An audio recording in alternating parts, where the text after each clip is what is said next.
नमस्कार। केंद्रीय मंत्रिमंडल में मेरे सहयोगी श्री नितिन गडकरी जी, गुजरात के मुख्यमंत्री श्री विजय जी, ऑटो इंडस्ट्री से जुड़े सभी स्टेक होल्डर्स, सभी ओईएम एसोसिएशन, मेटल और स्क्रैपिंग इंडस्ट्री के सभी मेंबर्स, देवियों और सज्जनों, 75वें स्वतंत्रता दिवस से पहले आज का ये कार्यक्रम आत्मनिर्भर भारत के बड़े लक्ष्यों को सिद्ध करने की दिशा में एक और अहम कदम है।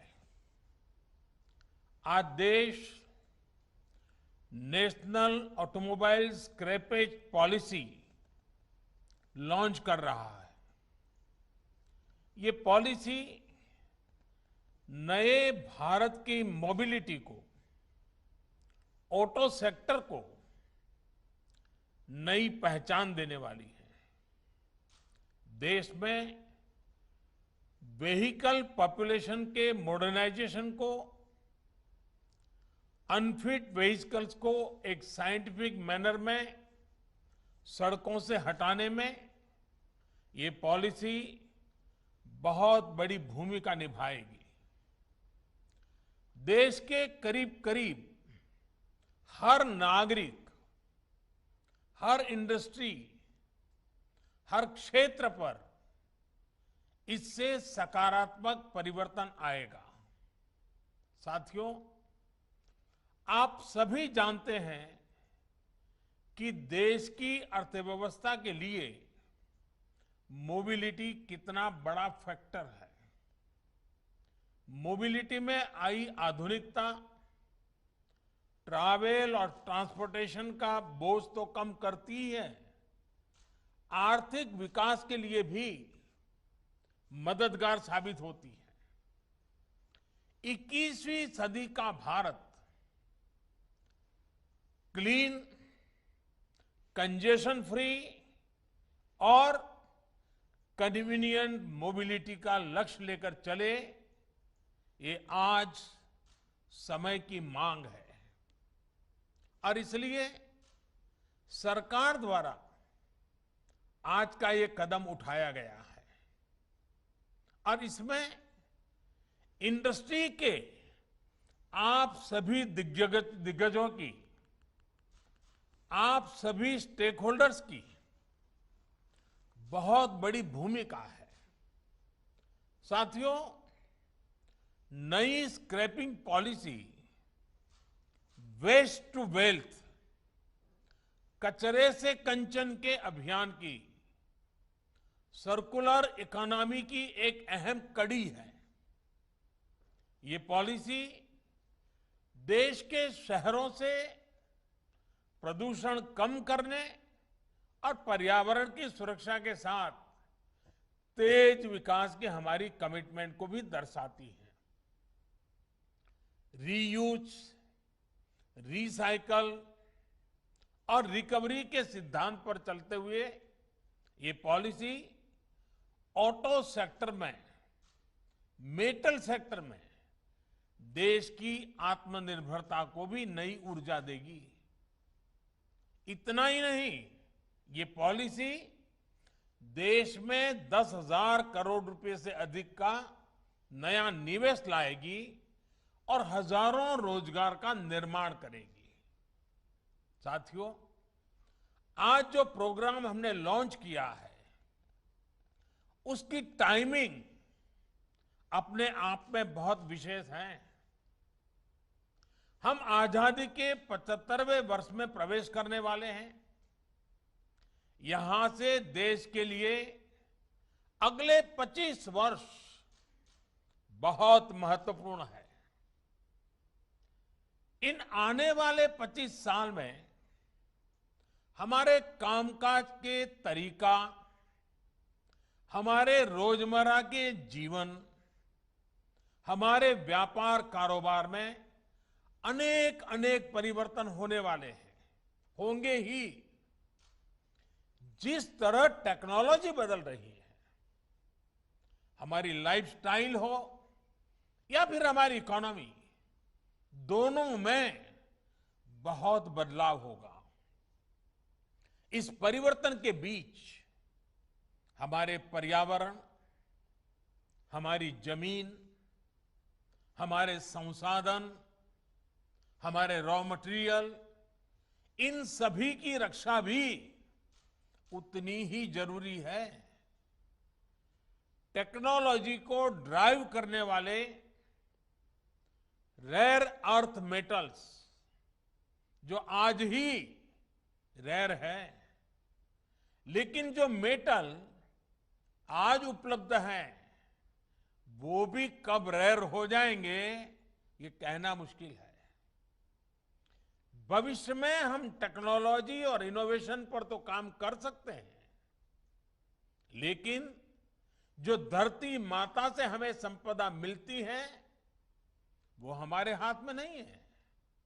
इसलिए आज एक तरफ भारत डीप ओशन मिशन के माध्यम से नई संभावनाओं को तलाश रहा है, तो वहीं सर्कुलर इकोनॉमी को भी प्रोत्साहित कर रहा है। कोशिश ये है कि विकास को हम सस्टेनेबल बनाएं, एनवायरमेंट फ्रेंडली बनाएं। क्लाइमेट चेंज की चुनौतियां हम आए दिन अनुभव कर रहे हैं। इसलिए भारत को अपने हित में, अपने नागरिकों के हित में बड़े कदम उठाने जरूरी हैं। इसी सोच के साथ बीते सालों में एनर्जी सेक्टर में अभूतपूर्व काम हुआ है। सोलर और विंड पावर हो या फिर बायोफ्यूल, आज भारत दुनिया में अग्रणी देशों में शामिल हो रहा है। वेस्ट टू वेल्थ का एक बहुत बड़ा अभियान चलाया जा रहा है। इसको स्वच्छता से भी जोड़ा गया है और आत्मनिर्भरता से भी जोड़ा गया है। बल्कि आजकल तो हम सड़कों के निर्माण में वेस्ट का बड़ी मात्रा में उपयोग कर रहे हैं। सरकारी बिल्डिंग, गरीबों के लिए घर के निर्माण में भी रिसाइकलिंग को प्रोत्साहित किया जा रहा है। साथियों, ऐसे ही अनेक प्रयासों में आज ऑटोमोबाइल सेक्टर का नाम भी जुड़ गया है। इस पॉलिसी से सामान्य परिवारों को हर प्रकार से बहुत लाभ होगा। सबसे पहला लाभ तो ये होगा कि पुरानी गाड़ी को स्क्रैप करने पर एक सर्टिफिकेट मिलेगा। ये सर्टिफिकेट जिसके पास होगा, उसे नई गाड़ी की खरीद पर रजिस्ट्रेशन के लिए कोई पैसा नहीं देना होगा। इसके साथ ही उसे रोड टैक्स में भी कुछ छूट दी जाएगी।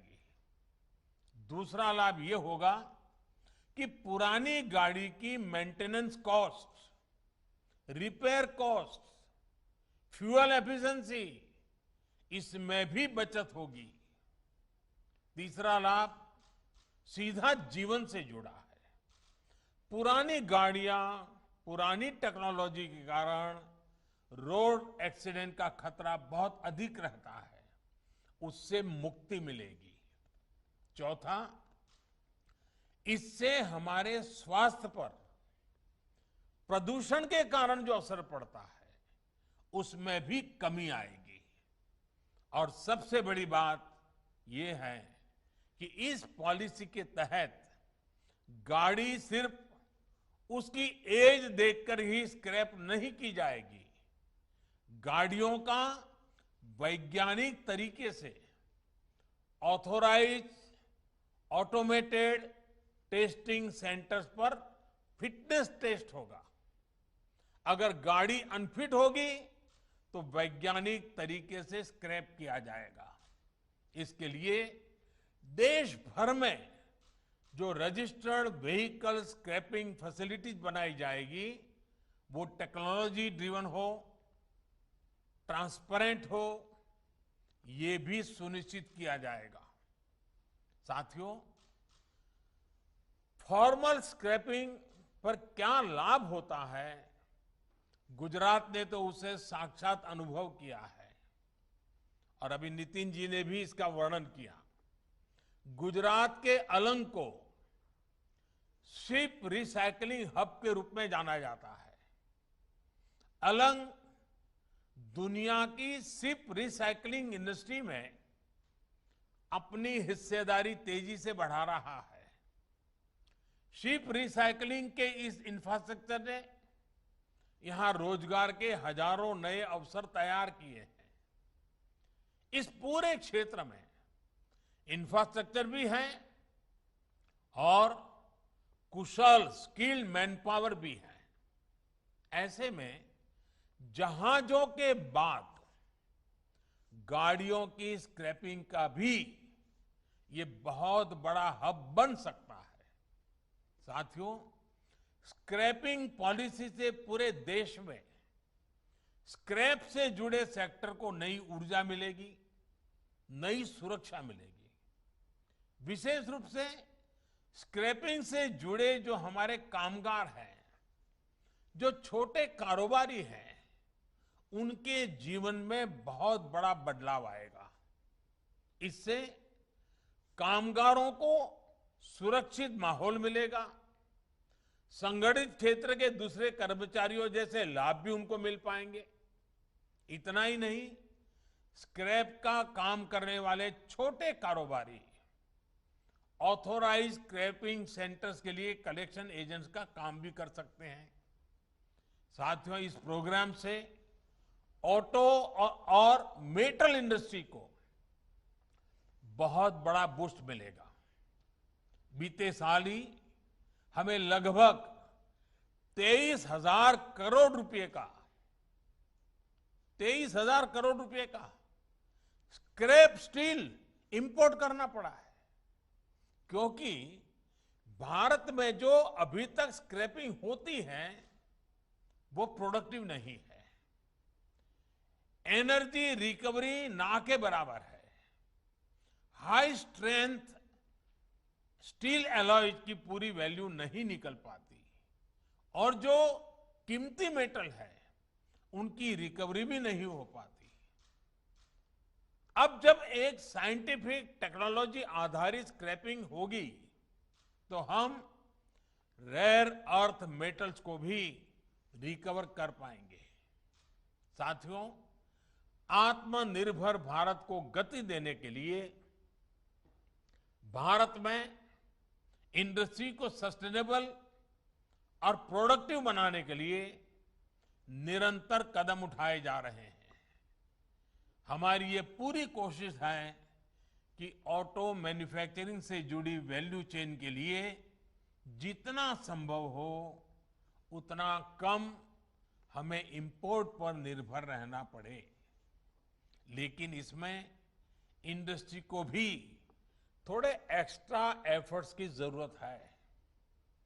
आने वाले 25 साल के लिए आपके पास भी आत्मनिर्भर भारत का एक स्पष्ट रोड मैप होना चाहिए।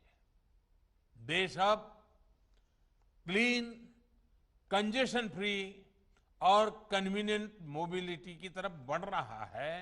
इसलिए पुरानी अप्रोच और पुरानी प्रैक्टिसेस को बदलना ही होगा। आज भारत सेफ्टी और क्वालिटी के हिसाब से ग्लोबल स्टैंडर्ड्स अपने नागरिकों को देने के लिए प्रतिबद्ध है। BS4 से BS6 की तरफ सीधे ट्रांजिशन के पीछे यही सोच है। साथियों, देश में ग्रीन और क्लीन मोबिलिटी के लिए सरकार रिसर्च से लेकर इंफ्रास्ट्रक्चर तक हर स्तर पर व्यापक काम कर रही है। इथेनॉल हो, हाइड्रोजन फ्यूल हो या फिर इलेक्ट्रिक मोबिलिटी, सरकार की इन प्राथमिकताओं के साथ इंडस्ट्री की सक्रिय भागीदारी बहुत जरूरी है। R&D से लेकर इंफ्रास्ट्रक्चर तक इंडस्ट्री को अपनी हिस्सेदारी बढ़ानी होगी। इसके लिए जो भी मदद आपको चाहिए वो सरकार देने के लिए तैयार है। यहां से हमें अपनी पार्टनरशिप को नए लेवल पर ले जाना है। मुझे विश्वास है कि ये नया प्रोग्राम देशवासियों में भी और ऑटो सेक्टर में भी एक नई ऊर्जा भरेगा, नई गति लाएगा और नए विश्वास का संचार भी करेगा। आज के इस महत्वपूर्ण अवसर को मैं नहीं मानता हूं कि उद्योग जगत के लोग जाने देंगे। मैं नहीं मानता हूं कि पुरानी गाड़ियों को ढोने वाले लोग इस अवसर को जाने देंगे। ये अपने आप में एक बहुत बड़ा परिवर्तन का विश्वास लेकर के आई हुई ये व्यवस्था है। आज गुजरात में इस कार्यक्रम को लॉन्च किया गया है, इस पॉलिसी को लॉन्च किया गया है। और गुजरात का तो वैसे भी और हमारे देश में भी सर्कुलर इकोनॉमी शब्द नया आया होगा, लेकिन हम लोग तो जानते हैं कि अगर कपड़े पुराने होते हैं तो हमारे घरों में दादी माँ उसमें से ओढ़ने के लिए रजाई बना देती हैं। फिर रजाई भी पूरी हो जाती है, पुरानी हो जाती है, तो उसको भी फाड़ तोड़ करके कचरा पोता के लिए उसका उपयोग करते हैं। यानी रिसाइकलिंग क्या कहते हैं, सर्कुलर इकोनॉमी क्या कहते हैं, वो भारत के जीवन में नई नहीं है। हमें बस वैज्ञानिक तरीके से इसको आगे बढ़ाना है और वैज्ञानिक तरीके से आगे बढ़ाएंगे तो मुझे विश्वास है कि कचरे में से कंचन बनाने के इस अभियान में हर कोई शरीक होगा और हम भी और नई नई चीजें आविष्कार करने की दिशा में सफल होंगे। मैं फिर एक बार आप सबको बहुत बहुत शुभकामनाएं देता हूं। बहुत बहुत धन्यवाद।